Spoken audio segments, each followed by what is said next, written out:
The North. Known for its industry, hard-working and innovative people, we are the engineers of the past and always look for solutions for the future.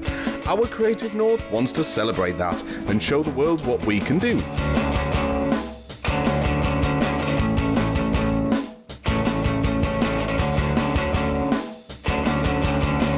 Hi and welcome to Our Creative North, the only show that celebrates the creative and digital media sector right here in the north of England. Now on today's show we send Sean McGee, our pioneer, over to Russ Coleman Limited, where he does a bit of concrete sculpting. Then after the break we head over to Competitor Monitor and learn a bit about what they do. First, over to Sean. So concrete sculpturing is the art of today, and we sent young Sean McGee down to North Shields to meet Russ Coleman, who seems to make a living out of this. I'm Sean McGee, I'm today's creative pioneer. I'm on my way to Russ Coleman's Limited to do some concrete sculpting. Never done it before, really interested. Let's see what I can do.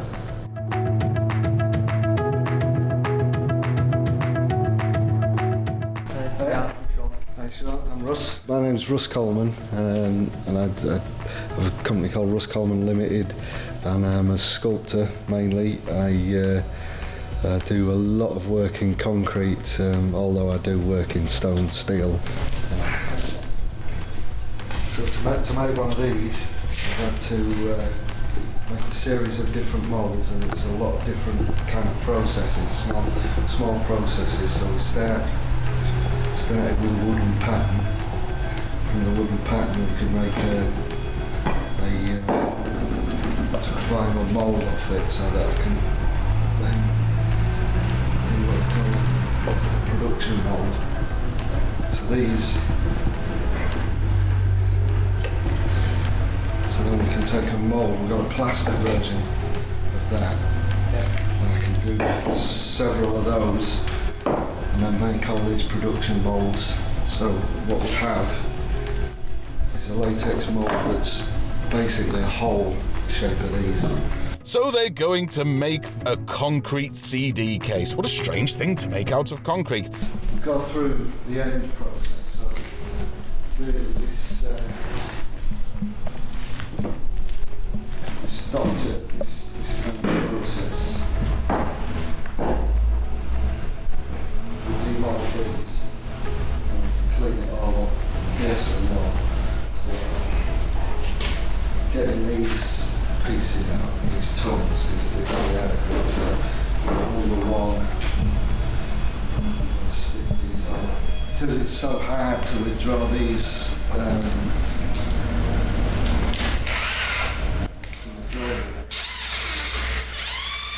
withdraw the centres. But design and extracted. Yeah. Well, all the stuff that I do is generally, it's one-off. Small runs like this, maybe 150, or huge paving jobs where you make. You do all this yourself? Thousands of items. Generally, I just work by myself. I've heard that wooden thing is the mould. They use that to set the concrete. Centralise and then just wind them up steadily.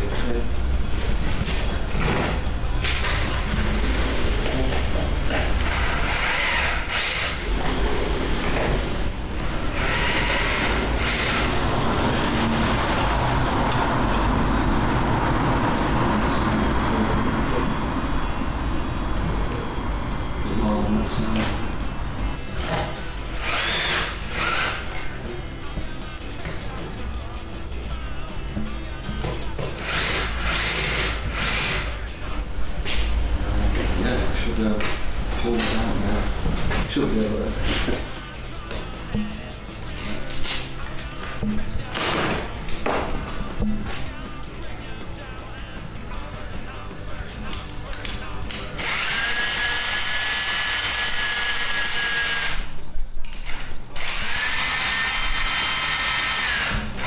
One of the dangers is that you overbend. Yeah. Because it's it's concrete, but it's only fairly fragile stuff. This process is applicable to anything. So I mean, I'm casting here in concrete, but that could be made in resin, or you could make it in wax and then cast it in bronze. That's another 2 processes further on that you could have a metal version of it. So it's kind of that process of mould making is a great one to kind of understand, and then you see the world in a completely different way. So you start seeing that everything's just slightly mould shaped. So yeah, it's kind of looking at you start seeing the half lines and mould lines and everything, even your shoes, and see how they're kind of designed to be in a mould, and 2 halves of the mould pull away. So it's just a great way of seeing the world, how the world's made. So it's one process. It's a very old kind of process, but nowadays it's done. I mean, this is done with sort of manually, but nowadays it's a lot of CNC stuff, so the rapid prototype, with printers and all that kind of thing. The thing with the 3D printers, they're great for prototyping, then you have to come up with a process that makes that prototype more that's cheaper, more economical. If you screw those back in there.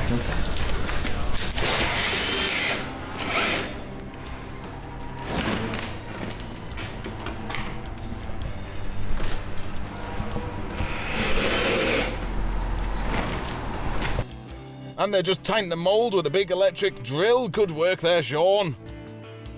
Because the cement that we use is quite a sticky kind of cement, there is use this mould oil. Stops it sticking, and otherwise we struggle to get them out anyway. But if you want to just oil that. You struggle to get them out anyway, but without that, it really is stuck in there. It's very difficult. It'll make it a little bit difficult in the next stage, but for now.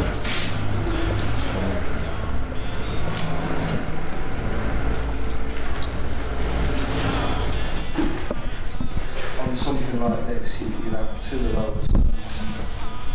So kind of 50-50 mix. Normally, you have a lot more aggregates in it, which would stop it slumping as much. It's cheaper.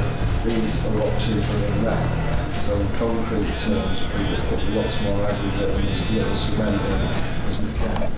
But on these items, because the specialists, they do the other way around. So I think if you can count, there's about 7 of those. Maybe 9 of those.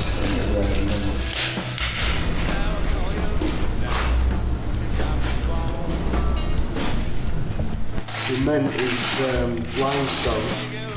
It's been through the furnace, powdered and then blown through the furnace. It drives all the water off it. And what it's doing here is really putting water back into the stone.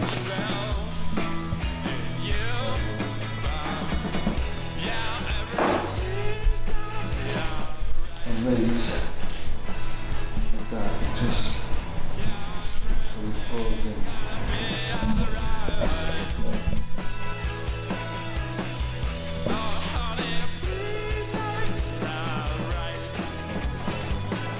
So that stays like that now for at least a day, and then tomorrow we'll be able to take them out, but we just at that stage earlier on.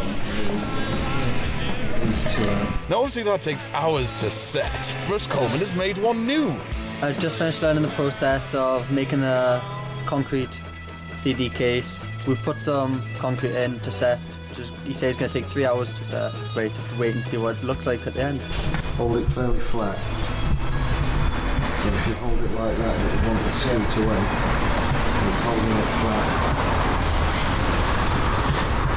And you'll feel it as it runs round. So there's no big kick on it, so yeah, so press that one forward. Up and forward, that's it. A young person in a sanding belt? This definitely won't go wrong. We eventually have the final piece. It took many processes of using the blowtorch to dry it and the grinder to smooth things out. I didn't know it was possible to make things like this with concrete, and I'm taking it home and I'm going to put my FIFA in it. That's pretty interesting. I didn't know you could actually make those kind of things out of concrete. Anyway, after the break, we head over to Competitor Monitor and we meet James, Toni and Sky. We'll see you then.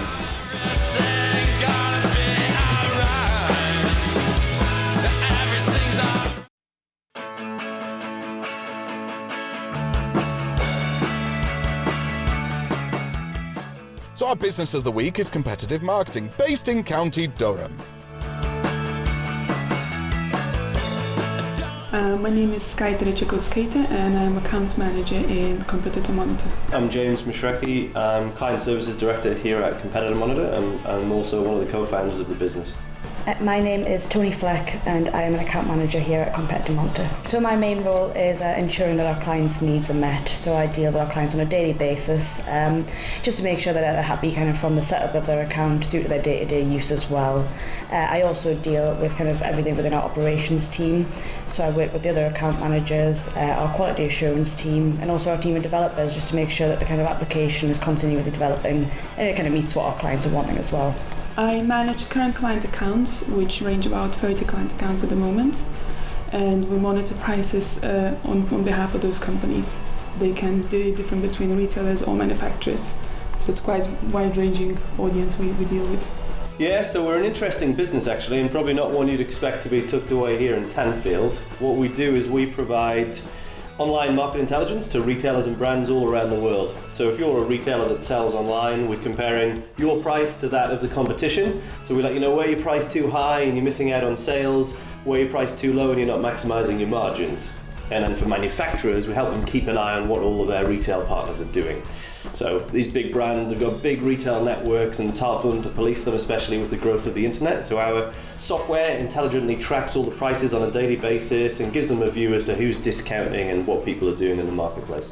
I'd like to see us develop. I think we've got a lot of strong ideas. We've already got a great client base and we're kind of rapidly growing. So I'd like to see kind of us just keep growing, get a bigger team and do some more kind of amazing stuff. So we've been going for 5 years now and don't see any signs of us stopping anytime soon. In fact, certainly the opposite. So we're continuing to grow the team. We're recruiting heavily at the moment. We're looking for a marketing manager. We're looking for someone to help us with sales. We're also looking to expand a bit more internationally. So we do have customers all around the world. We've got, so obviously the UK, a big chunk in the USA, Canada, all across Europe, even as far as Australia, China. We're really not restricted by sector or geography.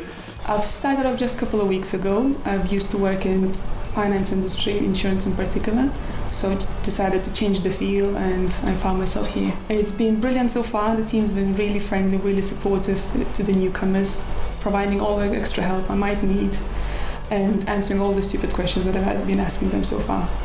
It's a really fun environment. So as I said earlier, what we're doing is kind of a very new kind of technology, so to speak.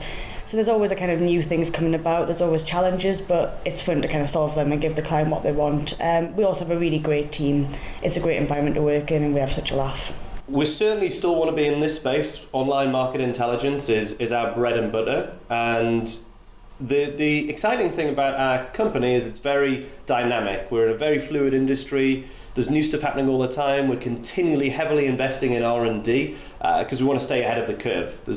When we first started, there weren't that many people doing it at all. You could count them on one hand. Fast forward to today, there are certainly more people doing it, but it's still a relatively embryonic market. So we're trying to stay ahead of the curve, continually invest in R&D, and we want to continue to be leading the market in years to come. Yeah, I mean, it's very rewarding. I've always been very entrepreneurial, and I always knew that I wanted my own business. I just didn't know what I would be doing. came across my two now business partners, and we recognised that each of us had a respective skill set which would gel quite well together. One was an expert at marketing and another technical, and we felt that we'd make a pretty good team. So we set out to create something, and it's just been growing pretty organically ever since then. So we've not taken any external funding, and we don't really intend to do so. The business has done very well organically, and we've got projections over the coming years, and we feel we'll be able to hit the milestones that we want to organically. I think working Northeast is great just because there's a lot of starting up businesses that you can work with and learn from each other and share strategies and growth methods. It's probably just the ability to kind of get people what they want. I love kind of be helping out. So knowing that I can go and do that and I can kind of really progress and move forward and help people, that's probably where I get my kick from. The Northeast is just a great place to live. I've actually lived here all my life, but I couldn't move anywhere else. It's just fun, it's vibrant, it's got everything you need as well. So, Being in the Northeast is great. We've been able to attract great people to the business. Just being honest, the costs are a bit lower up here than they are in the likes of London, so we've been able to pass that on to our customers. We've been able to reinvest that money into R&D to stay ahead of the curve. Some people I told you think there's nothing north of Manchester. Well, there's a lot, Newcastle has a lot to offer. We can hop on a train, go see clients in London. We're there within 3 hours. We do it all the time. So it's actually been an advantage for us and certainly not a disadvantage. How many times I lied for you? How many times I hide in you? Thanks to Toni, James and Sky there for letting us in and talking about their company. So let's head over back to Russ Coleman and learn a bit about the man behind the business. We sent young Sean McGee down to North Shields to Russ Coleman, who's going to be doing work in concrete sculpting. Let's hear a little bit about the artist himself. My name's Russ Coleman, and I have a company called Russ Coleman Limited, and I'm a sculptor mainly. I do a lot of work in concrete, although I do work in stone, steel and all other things, but at the moment I've got a reputation for large-scale concrete works. The jobs I get typically can be at any scale, so from a huge seafront items in Blackpool, 2,500 square metres, or paving in Glasgow through very bright stripy concrete paving with a lot of lettering in, or they can be tiny commissions, just down to a very small concrete item or stone item, so ranging a huge range of stuff. One year I could be working on a castle in Jersey, or often I'm on the seaside, I just get some fantastic places to work, sunsets and all sorts of things. Originally I trained as a monumental mason making headstones, letter cutting, so I did a lot of letter cutting for 9 years. And then went to art college, so I had quite an extensive skill set before I went to art college, and there I kind of augmented that with welding and foundry work and mould making and stuff, so you learnt a lot of skills and practiced those over the years.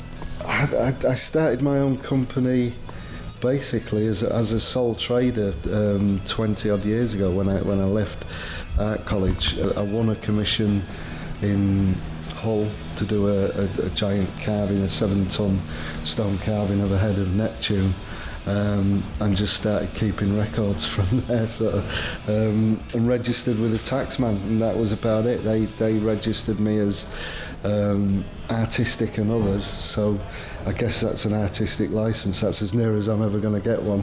I think the best advice for anybody wanting to get into the sort of creative side is have some skills. Try and somehow get some basic sort of manual skills, because they'll always come in handy. And it's that having usefulness really.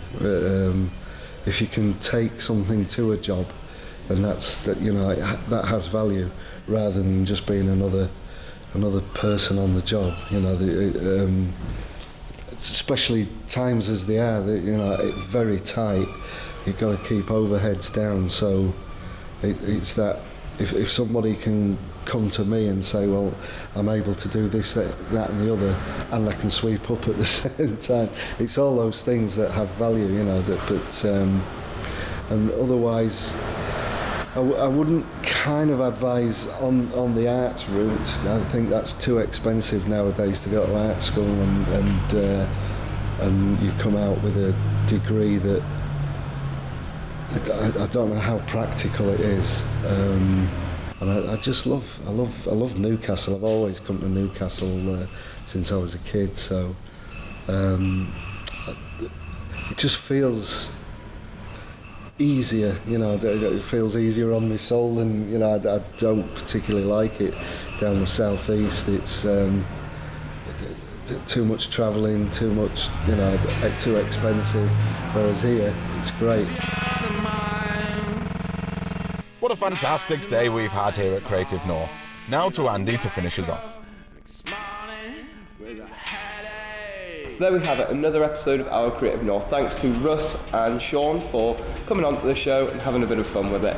So if you're interested in the creative and digital media sector or would like to become a pioneer on the show, check out the link below and get involved, and we'll see you next time.